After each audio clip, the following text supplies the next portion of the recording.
Hi, I'm Deborah and welcome back to Love It or Hate It, just rate it and rate it in the comments. If you haven't done so already, bang the bell for notifications and please subscribe, share, and like to our channel.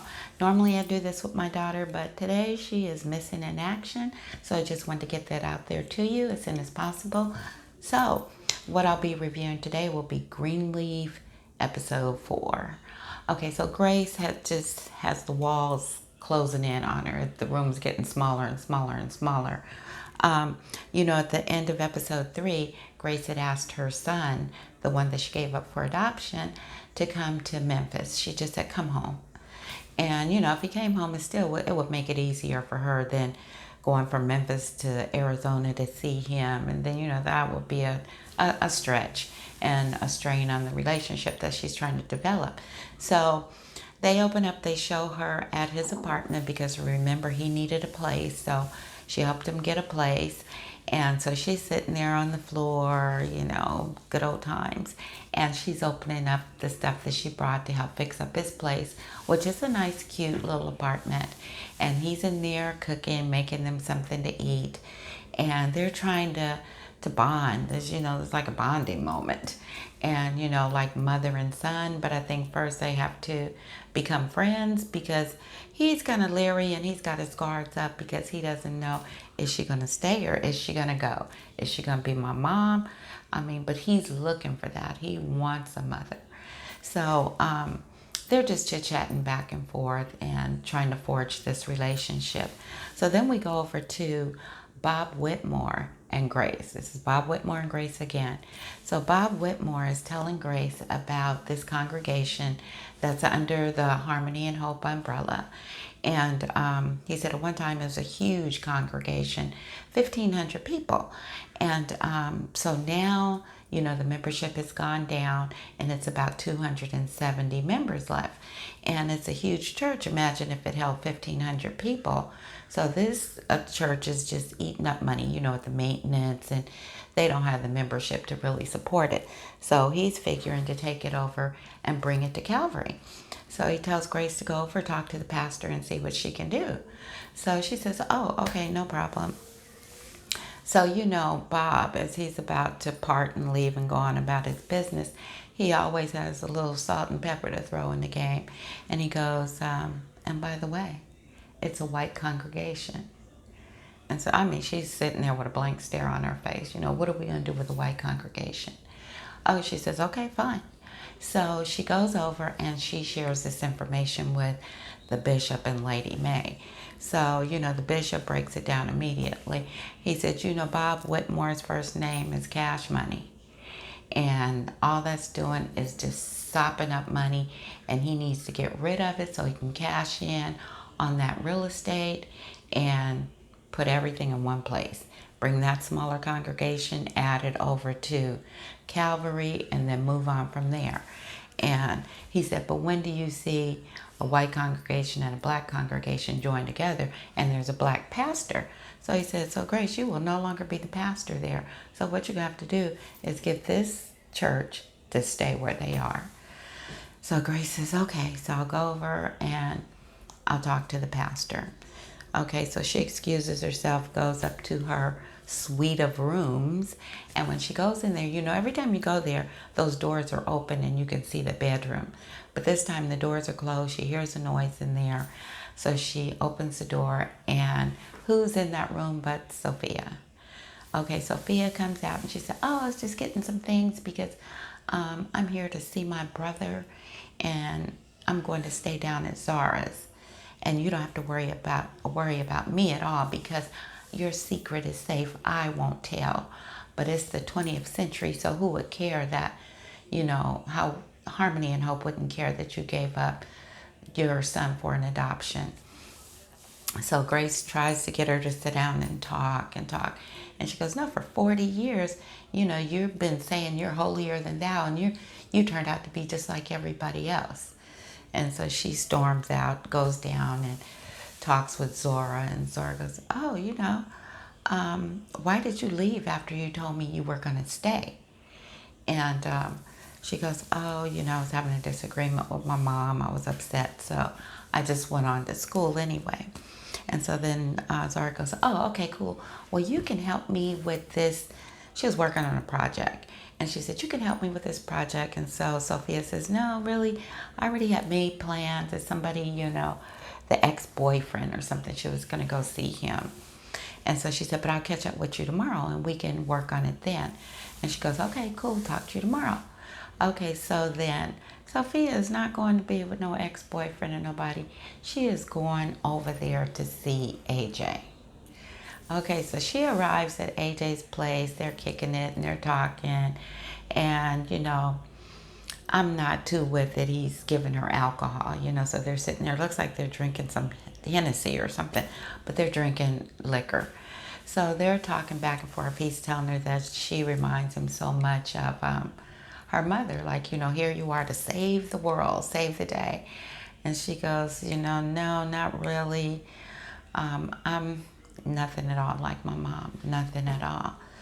And so they're still talking back and forth, and she's drinking that liquor, and you can tell it's a bit much for her. So she goes, I'm going to have to close my eyes for a minute. So she gives him the glass. Naturally, he takes what she had left and poured into his. She lays down, and she's out like a light. And this was kind of cute because, he gets the cover and he covers his sister up. And so that's that. So now we go over to Grace going over to the other church to talk to that pastor about coming over to join Calvary. So she goes over and they're discussing it. And then she asks that pastor, well, what do you know about Bob Whitmore and this change that he wants to make? And he goes, well, whatever Bob wants, then that's kind of like what you have to do because, he's paying your room, he's paying your board, he's paying your check. So you got to kind of make it work. And so she goes, yeah, I can understand that. So anyway, the next thing you know, everybody is at church and Grace is preaching this sermon. And first, before they start off, they have Charity and Bob Whitmore's daughter singing, the Harmony and Hope anthem. And it was unbelievable because, Charity, she kind of like puts a lot into it. But this was a little bit bland, although they did sound good to me, but it was a bit bland. And Zora's out there in the audience. She thought it was hilarious. Okay, but Grace puts it down. She could be my pastor any day. She's prancing back and forth on that stage. And, she's telling the church to rise up, rise up. She said, you're about to lose everything. And the church is, everybody's standing up. And everybody is in their feelings. They're believing everything she's saying. And so the next thing you know, they're in the church lobby. And she's talking to the bishop in May. So the bishop is hugging her and kissing her, and they're so proud of her. That was just like, whoa, you did that one. So here comes Phil DeMar. And Phil DeMar is, is telling her that Bob Whitmore wants to see you in his office. So she goes, okay, I'll see you guys at home. So she goes in there, and here he's going spitting out those threats and spewing it out, to massa. And he's like the devil. So he's telling her, don't you ever do that again, because I wanted that congregation to come over here, and now he's saying he's not coming. So what might have took 2 months is now going to take 2 years, or it may not ever happen. And it's all because of you. So your brother's hanging on a thread, your sister's hanging on a thread, and it's your fault. Your desk is on loan, your robe is on loan, and your check is written by H&H, Harmony and Hope. So you need to reconsider, and don't you ever do that again. And so she just, she's like, this man is pissed. Maybe I better leave him alone. Okay, so then she leaves out of there, and the next thing you see is Clarissa and Jacob. And Clarissa is like a snake in between the sheets. But all she knows is she wants out of that house. And in a way, you can kind of understand it because you have two women, two husbands, all these households running inside one house. And you know that's Lady Mae's house. She is the woman of that house. And every married woman really needs her own home. But there's a way to go about everything.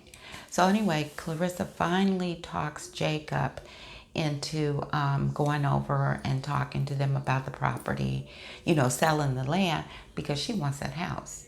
And she's stopping at nothing to get that house. So, Jacob is talking to them and he's in agreement.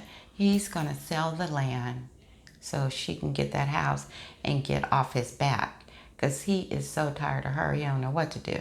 So he's giving in. Even though the bishop talked to him, that did not work. He's giving in to his wife.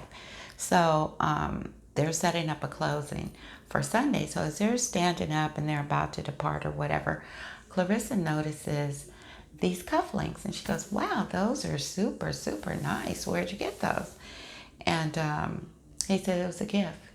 And he got them a long, long, long time ago. A very long time ago. And so he says, okay, well, we'll set up the closing for Sunday and we'll do everything then. See you guys later. Okay, so then Clarissa and Lady Mae, they're in the house and they're making copies. And Lady Mae is making a copy of a sermon that she's going to send over to Bob Whitmore for him to check out.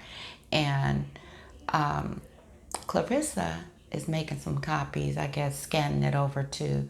No, she took it over. She's making some copies to take over for Phil DeMars to look at her education program. So then Clarissa goes over to bring the literature over to Phil DeMar. And he says, okay, this looks good. Let me give it to Bob Whitmore and let him take a look at it. Okay, so when she's about to leave and they're shaking hands and she goes, oh my God. She goes, I hate to ask you a kooky question, but where did you get those cufflinks? Jacob would love those. And he goes, Bob Whitmore gave them to me. And she goes, oh, so where can I buy them? Because I want to get some of those for Jacob. And he said, oh, no, these are special made. Bob had these made. But Jacob hangs in there and things go well. Then his are on the way too. He'll get his.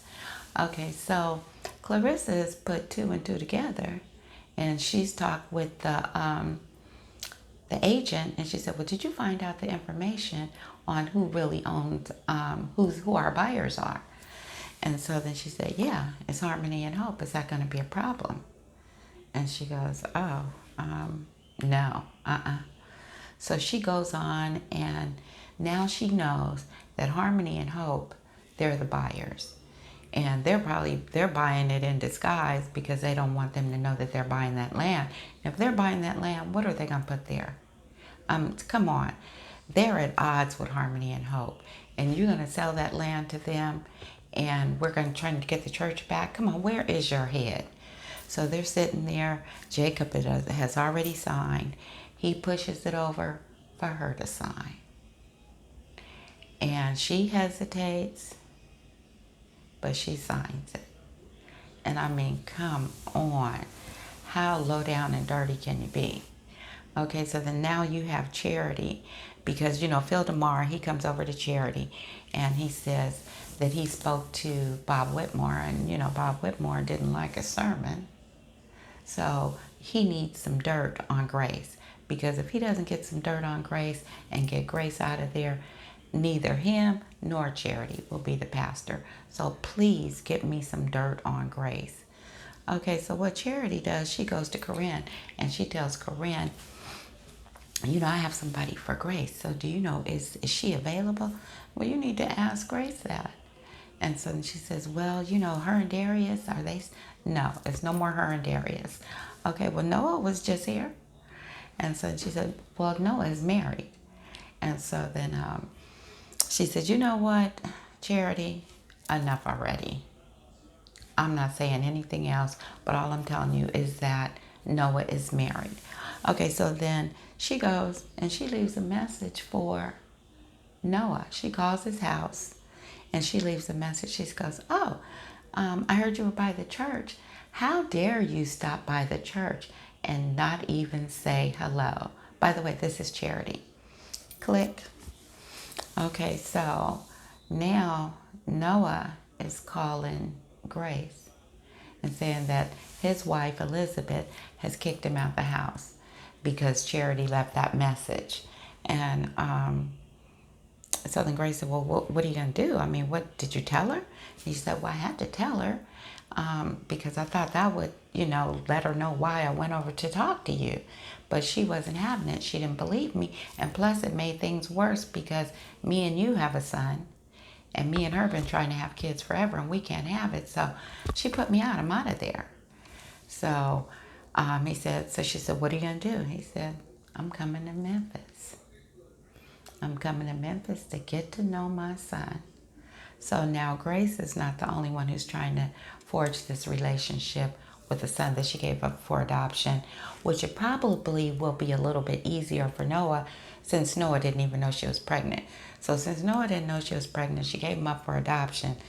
That's probably going to even make it even harder for Grace to forge this relationship with AJ. Although it does look like AJ is coming around and he does want to have a relationship with his mom. Okay, so we'll see what's happening next Tuesday. Okay, that's all I have for you for now. Don't forget to bang the bell for notifications and subscribe, share, and like. Talk to you later.